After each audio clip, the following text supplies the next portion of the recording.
Bonjour tout le monde, bienvenue sur ma chaîne Inaria Guidance. On se retrouve dans cette nouvelle vidéo pour aller voir ce qui vous aide actuellement. Cette vidéo est pour les signes solaires, ascendants et lunaires et cette guidance est pour les taureaux. Bienvenue mes taureaux sur votre guidance et sur ma chaîne, j'espère que vous allez bien. Merci infiniment du fond du cœur pour vos visionnages, vos abonnements à ma chaîne, vos likes, vos partages et vos commentaires, puisque sans vous ma chaîne ne serait pas ce qu'elle est et ça donne de la force à mon travail, alors merci infiniment. Bienvenue parmi nous à toutes celles et ceux qui s'abonneront et en description sous cette guidance je vous mets tous les tarots et oracles que j'utilise. On garde bien à l'esprit, comme d'habitude, que ça reste une guidance générale qui ne peut pas parler à tout le monde dans les moindres détails pour les mêmes raisons, à la même intensité et parfois même au même moment. Donc n'hésitez pas à aller voir vos autres signes pour un autre message ou un complément de message et pourquoi pas revenir un peu plus tard sur cette guidance puisque ce qui ne vous parle pas tout de suite pourrait vous parler un petit peu plus tard. Mes taureaux, ce qui vous aide actuellement peut être quelque chose, donc une énergie, un sentiment, une envie, un besoin, une énergie particulière qui vient de vous, mais ça peut être aussi quelque chose d'extérieur à vous. Donc ça, c'est à vous de positionner en fonction de si ça vient de vous ou de l'extérieur. Allez, on y va. Allez, qu'est-ce qui aide actuellement mes taureaux, s'il vous plaît ? Hop, waouh, ben, le fait de passer à l'action, d'avoir confiance en vous, d'entreprendre, de mettre en place les choses de façon extrêmement consciente, en confiance, déployer toute votre énergie, tout votre potentiel, toute votre passion, vos désirs, écoutez vos désirs et faites ce qu'il faut en fonction. Ne doutez pas de vous en disant ouais mais est-ce que je me trompe pas dans ma façon de faire ou quoi. Non, non, non, non, non. Le roi de bâton se trompe pas. Le roi de bâton, il a la maîtrise, il a beaucoup d'énergie, il a beaucoup de passion, il a beaucoup d'idées, de créativité, il les met en action. Et c'est surtout qu'il le fait extrêmement bien, de manière très forte, très significative, très impactante. Faites-vous confiance, faites confiance à votre énergie, à votre potentiel. Tout ce que vous pouvez créer peut être extrêmement bien fait à partir du moment où c'est de l'ordre d'un réel désir. Si vous souhaitez, j'en sais rien moi, admettons... en fait, il faut croire en votre potentiel de convaincre, dans votre éloquence, dans la façon de vous présenter, dans vos arguments, si vous avez envie, par exemple, je sais pas moi, de séduire quelqu'un, ce qui peut vous aider, c'est de passer à l'action pour aller vous rendre compte de l'énergie et du charisme que vous pouvez avoir, ou en tout cas de l'impact significatif que vous pouvez avoir, mais dans le bon sens, dans le sens où on a une bonne opinion de vous, où on trouve que vous êtes un leader, comment dire, vous n'attendez pas forcément que les choses viennent à vous. Vous êtes acteur ou actrice aussi de votre vie et vous le faites tellement de façon confiante finalement que lorsqu'on pense à ce que vous faites, ce que vous mettez en place ou tout simplement à la présentation, à ce que vous incarnez, on se dit pas oh mais pourquoi est-ce qu'il fait ça ou pourquoi est-ce qu'elle fait ça, c'est pas bien fait ou quoi, c'est waouh, mais j'ai quelle audace, waouh, mais là vous voyez il y a quelque chose qui est pertinent dans votre énergie ou en tout cas dans la confiance dont vous avez. Alors peut-être que pour certains et certaines vous tremblez de l'intérieur et vous n'avez pas forcément confiance dans tout ou en tout cas conscience de votre potentiel et votre pouvoir de création ou de manifestation ou de passage à l'action. Et pourtant, lorsqu'on vous a en face, on se dit mais c'est qui cette personne qui sait ce qu'il veut, qui sait ce qu'elle veut, qui sait ce qu'il veut faire, ce qu'il désire. C'est vraiment ça, quoi. Je veux dire, si vous manquez de confiance en vous et que vous vous posez la question à savoir si vous faites bien ou pas, ou si c'est pas trop fort ou pas, ou si c'est pas trop charismatique ou trop leader ou trop j'en impose. C'est pas ça qu'on perçoit de vous. Vraiment, ce qu'on perçoit, c'est mais quelle détermination, mais quel courage, mais quel optimisme, mais c'est, je sais pas, je sens que vous pouvez, comment dire, laisser certaines personnes bouche bée. Ok. Mais pour ça, on vous conseille de faire, s'il y a quelque chose que vous désirez commencer ou mettre en place, ne doutez pas de vos compétences parce que le roi de bâton est arrivé à un certain niveau d'expertise. Il maîtrise à la perfection tout ce qu'il fait. Il peut le faire aussi d'une manière assez planifiée, très stratégique, mais il passe à l'action, il sait pourquoi il le fait et il sait surtout avec quelle intensité et pourquoi et ce qu'il cherche à dégager aussi. Il peut y avoir le fait de s'exprimer en prenant un positionnement de bon, écoutez, j'ai quelque chose à vous dire, maintenant je vais prendre un peu les choses en main. Il peut y avoir une prise de parole face à un groupe de personnes ou public, mais quoi qu'il arrive, il y a vraiment cette éloquence. On sait, enfin, vous savez de quoi vous parlez, vous savez pourquoi vous employez certains mots, vous savez pourquoi vous avez ces ambitions-là, et vous savez surtout pourquoi vous les exprimez, et surtout vous pourriez être reconnu vraiment pour le rôle que vous souhaitez incarner, ou en tout cas le positionnement que vous souhaitez incarner. Si c'est admettons, j'ai envie de prendre en charge certaines responsabilités dans un groupe ou dans un projet, j'ai l'impression que vous êtes la personne sur qui on peut compter. Vous êtes la personne qui prenez les choses en main, c'est vous qui avez la baguette de l'orchestre là, et c'est vous qui menez quelque part, si je puis dire, le bon déroulement des choses, ok? Et vous en avez les compétences et les capacités, ne doutez pas de ça. Ok. Donc là, dans ce tarot-là, avec le tarot Zen Dosho, c'est le créateur. Donc ce qui peut vous aider, c'est de passer à l'action et surtout de faire confiance au fait que tout ce que vous allez faire peut être suffisamment significatif, important et bien fait pour porter ses fruits, pour être reconnu. Ok. Et puis c'est j'écoute mes désirs. Mes désirs, voilà, j'ai très envie de faire ça, je suis très attirée par cette personne, mais c'est pas juste ce qu'on ressent, c'est ce qu'on veut mettre en place par rapport à ce qu'on ressent dans le désir, dans l'optimisme, dans l'avancement, dans le fait d'avoir confiance en soi. C'est surtout ça. C'est si vous ne savez pas où créer, comment vous positionner, écoutez ce que vous désirez. Ce que vous désirez exprimer, ce que vous désirez dans de la mise en place, qu'est-ce que vous aimeriez vivre, dans quel contexte, voyez, essayez peut-être d'analyser tous les petits détails de ça et faites en sorte que le fait de faire en sorte que ce qu'on acte, c'est parce qu'on le désire vraiment, ça vous aide. C'est forcément porteur en fait. Allez, pourquoi ? Pourquoi ça aide mes taureaux et pour quelles raisons ? Parce que ça vous fait être tranquille, ça vous fait vous sentir bien, vous êtes aligné avec vous-même. Moi j'ai l'impression que vous pouvez être aussi... Alors, médiateur. Un excellent orateur ou excellente oratrice, médiateur ou médiatrice. C'est-à-dire que quand vous passez à l'action, quand vous agissez, quand vous vous exprimez, vous avez une telle confiance en vous que déjà ça vient amener une certaine forme d'apaisement. Vous faites tout ce qu'il faut. Le fait de faire ce qu'il faut parce que vous désirez atteindre un équilibre, une certaine tranquillité d'esprit. Écoutez vos désirs aussi dans certaines petites choses qui, dans le quotidien, vous apportent un certain bien-être. Mais passez à l'action. Ne remettez plus à demain en disant « Ouais, mais j'ai telle tâche à faire qui est plus prioritaire. » Votre bien-être, se mettre en action et créer quelque chose ou faire des choses, peut-être même beaucoup de choses, qui sont juste de l'ordre d'un quotidien qui est dans le bien-être, c'est bien aussi pour vous parce que ça vous ramène au calme, ça vous ramène à la paix et à la sérénité.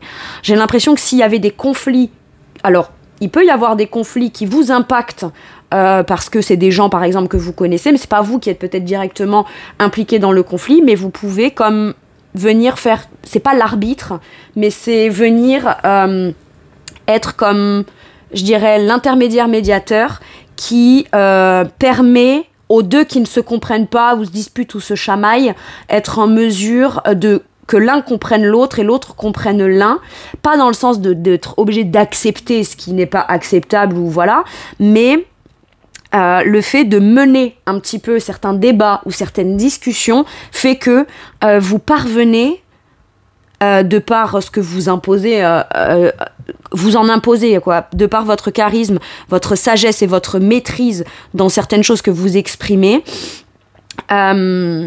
ou le cadre aussi que vous fixez, parce qu'il est quand même très leader et il est meneur, d'accord ? Le fait de mener quelque chose dans un certain cadre et de le maîtriser, les deux parties, si elles s'adressent que l'une à l'autre, peuvent ne pas s'entendre et c'est complètement déstabilisé, alors que vous venez ramener l'équilibre. J'ai ça. Vous leur permettez aussi, de par certaines interventions pertinentes, à réussir à faire en sorte que chacune mettre de l'eau un peu dans son vin pour se dire c'est vrai, ouais, voyez, je permets à d'autres de pouvoir se remettre en question, mais parce qu'elles me font confiance, parce qu'à ce moment-là je sais ce que je dis, je sais pourquoi je le dis et je sais pourquoi c'est essentiel de venir ramener l'équilibre et la réconciliation, si je puis dire. Si ce n'est pas ce cas-là, il y a de manière générale, il y a vraiment cette idée de se mettre en action ou de pratiquer ou de commencer quelque chose, d'avoir confiance en soi, dans l'idée que c'est ça qui vous amènera sur le long terme, hein, bien sûr, parce qu'avec tempérance, on est sur une énergie de mise en place dans l'action immédiate, mais pour le long terme, d'un bien-être, d'un équilibre, d'un bien-être à soi. Pour certains et certaines, vous avez beaucoup de magnétisme et j'ai l'impression que vous pourriez commencer à vraiment mettre en application la pratique de quelque chose d'énergétique qui aide d'autres, mais qui vous aide vous aussi. Vous vous trouvez vous-même et vous trouvez votre propre apaisement au travers du fait de mettre en application, d'aider d'autres à trouver leur apaisement. J'ai ce truc-là qui est très altruiste et très... mais c'est pas... altruiste dans le sens où je vais pas être bien rémunérée pour ce que je fais ou je ne le fais uniquement que pour mon plaisir. Non, il y a quand même une idée d'ambition, d'évolution et que ça soit quelque chose qui amène un certain confort et un certain apaisement et tranquillité et harmonie dans le quotidien. Donc ça peut être aussi, je le fais pas à la base pour gagner de l'argent, mais ça me fait tellement plaisir de le faire que... Voilà, l'argent peut me sembler être secondaire, mais ça va quand même me rapporter de l'argent, donc ça m'amènera à une certaine forme de tranquillité, de stabilité, tranquillité d'esprit, sentiment de sécurité. Maintenant, ce qu'on me dit là aussi, c'est que parce que vous êtes guéri, ou parce que vous avez pris le temps de vous guérir, de venir apaiser certaines choses qui pouvaient être tumultueuses à l'intérieur de vous, vous vous sentez beaucoup plus en confiance, beaucoup plus dans la capacité d'action, dans la capacité de prendre les choses en main. Et le fait de prendre les choses en main, ça vous aide à vous maintenir dans une certaine forme d'équilibre, mais de paix et d'harmonie. J'aime beaucoup. Et tempérance, c'est quand même la communication. C'est-à-dire que ce que j'ai appris pour moi et la tranquillité d'esprit que j'ai, ou ce que je mets en place dans mon quotidien, soit de manière involontaire peut inspirer d'autres, soit vous allez transmettre ça de façon à le partager pour que d'autres, au travers de votre propre expérience et de ce que vous maîtrisez, puissent eux aussi trouver quelque part leur harmonie. Donc quelque part c'est bon pour vous, mais tout le monde a y gagné autour. J'adore. Impeccable. Je peux avoir des thérapeutes là. Je sens qu'il y a certaines personnes qui... Vous êtes thérapeute dans l'âme en tout cas. D'accord ? C'est ça. Vous avez l'âme d'un thérapeute, quelque chose que vous faites. Hein, ça peut ne pas être votre profession, votre activité principale. Mais ce que je veux dire par là, c'est que le côté très... de par ce que moi j'ai expérimenté, travaillé, appris et mis en place de façon à en devenir quand même assez... je maîtrise cette pratique ou cette discipline-là, me permet de me dire que, voilà, on n'est pas thérapeute parce qu'on a une plaque accrochée devant sa porte, voyez. On est thérapeute parce qu'on l'est profondément dans l'âme. Et le thérapeute, c'est vraiment celui qui, clairement, a la conscience peut-être de ce qui peut dysfonctionner ou ce qui peut être difficile chez les autres. Mais pourquoi ? Parce qu'il a fallu d'abord peut-être qu'il l'expérimente, trouve un moyen ou une solution de pouvoir l'apaiser et le guérir en lui pour pouvoir... c'est pas que de la théorie et ce qu'on apprend dans des bouquins, c'est aussi le fait de le vivre. Et parce que je l'ai vécu, je suis en mesure de pouvoir vous montrer ou vous expliquer comment on fait. Waouh! Et on vous fait confiance là. Quel conseil on vous donne ? Le 3 d'épée à l'envers. Persistez et continuez comme ça parce que c'est ça qui fera que vous pourrez... Alors, j'ai pas la notion de j'ai guéri de mes blessures, c'est derrière. Pour pouvoir continuer dans l'instant présent à conscientiser que mes blessures sont derrière, je continue dans cette énergie, dans cette pratique, dans cette énergie, dans ce positionnement, dans cette incarnation et dans le fait de prendre le temps de mettre en place des choses ou de créer des choses ou de me mettre dans la pratique de quelque chose qui me fait du bien. D'accord ? Avec le 3 d'épée à l'envers, on nous parle d'une guérison. Mais pour pouvoir continuer à se maintenir dans la guérison, on continue à maintenir l'énergie. J'adore.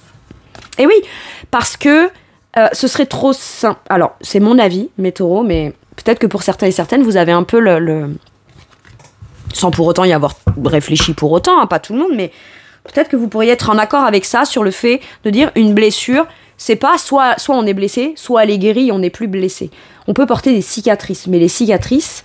sont là pour toujours venir nous rappeler pourquoi est-ce qu'il est essentiel de penser à soi, de faire des pratiques ou créer ou faire des choses dans le quotidien qui font du bien, qui font plaisir, qui sont positives, optimistes. Voilà, c'est parce qu'on a traversé des blessures et qu'on porte des cicatrices de certaines blessures qu'aujourd'hui on comprend le côté important de constamment être comme leader de sa vie, notamment dans un quotidien ou la mise en place ou la pratique de quelque chose qu'on continue à pratiquer ou qu'on met en place d'une façon nouvelle, mais c'est vraiment pour continuer à avoir la conscience que c'est au travers de ça qu'on guérit les blessures et qu'on ne retourne pas dans des blessures et que ces blessures-là se transforment en cicatrices. Hein, voilà. Donc, ok. Donc, on a... c'est la fin de la tristesse. Pour moi, il y a quelque chose qui a été blessant, où il y a quelqu'un qui a fui, il y a pu y avoir des conflits, il y a pu y avoir des gens qui ont eu le cœur, qui ont eu mal au cœur, ça peut être vous aussi. Mais au travers d'une pratique ou de la conscientisation de ce que vous êtes vous conscientisez que vous n'êtes pas votre blessure, ou vous n'êtes pas ce qui vous a trahi, ou ce qui vous a trahi n'est pas légitime pour autant. Vous voyez, il y a de ça. Il y a je ne suis pas ma blessure, je me reprends en main, je guéris de quelque chose. Mais ça, vous le mettez au profit pour aussi peut-être aider des gens qui, pour même des raisons complètement différentes, pourraient se retrouver dans des situations comme ça. J'ai l'impression qu'on sort de la tristesse, ok ? De toute façon, on sort de la tristesse, pourquoi ? Parce que le 3 d'épée, c'est vraiment la blessure du cœur. Mais la blessure du cœur qu'on vient rapporter à l'esprit et qu'on rumine. D'accord ? Il y a de ça. On pense beaucoup aux blessures. C'est ça. Et vous avez appris à penser vos blessures, penser P-A-N-S-E-R, pour ne plus penser à vos blessures. Penser P-E-N-S-E-R. Voyez. C'est presque poétiquement dit. La manière dont on me l'a dit pour que je vous le dise. Ok. Alors sur le 3 d'épée, il y a écrit grande tristesse qui guérira avec le temps, laisser le passé derrière soi, croissance personnelle qui découle des difficultés rencontrées, lever les malentendus, être là pour ceux qui en ont besoin. En fait, elle vient tout juste. Et comme vous êtes en mesure de pouvoir sortir la tête de l'eau de ces blessures ou de ne plus penser ou mentaliser en permanence vos blessures, vous êtes en mesure de pouvoir peut-être retrouver aussi de l'énergie, parce qu'avec ce truc de thérapeute ou magnétiseur ou avoir beaucoup de magnétisme, ça peut être, je sens peut-être votre taux vibratoire qui a vachement monté, vous vous êtes refait une santé énergétique, ce qui vous permet aujourd'hui de beaucoup plus facilement percevoir aussi quand quelqu'un autour de vous s'adresse à vous ou est avec vous, mais plus s'adresse à vous au travers de ses blessures plutôt que de manière authentique d'âme à âme, d'accord ? Il y a toujours comme ce prisme de la blessure chez l'autre qui fait que ça, aujourd'hui, vous le percevez tout de suite. Donc, quelque part, c'est pas tant que vous mettez la tête dans le sable et vous ignorez certains actes ou certaines paroles qui peuvent être dites parce que l'autre est blessé. Je veux dire, ça n'excuse pas tout, mais pour autant, vous comprenez peut-être plus facilement comment vous devez agir en tant que leader de vous-même et positionnement dans la situation pour qu'elle évite de s'empirer en réalité. J'ai ça. Mais c'est votre expérience en fait. Quand quelqu'un s'adresse à vous et est blessé et du coup pas désagréable mais pas en totale, je dirais, harmonie avec vous, vous comprenez qu'à ce moment-là, c'est pas la personne, c'est sa blessure qui s'exprime. Mais parce que vous l'avez vécu vous et vous avez compris des choses sur vous, donc forcément aujourd'hui vous le reconnaissez peut-être en l'autre ou chez les autres. C'est exceptionnellement beau. C'est très très beau. Voilà mes taureaux, écoutez, c'est tout pour moi pour ce message. Je vous remercie de m'avoir écouté. N'hésitez pas à me dire en commentaire, vous n'êtes pas obligé de déballer votre vie dans les moindres détails pour celles et ceux qui ne le veulent pas, hein, c'est ok. Mais si vous souhaitez m'expliquer dans quel domaine ou dans quel...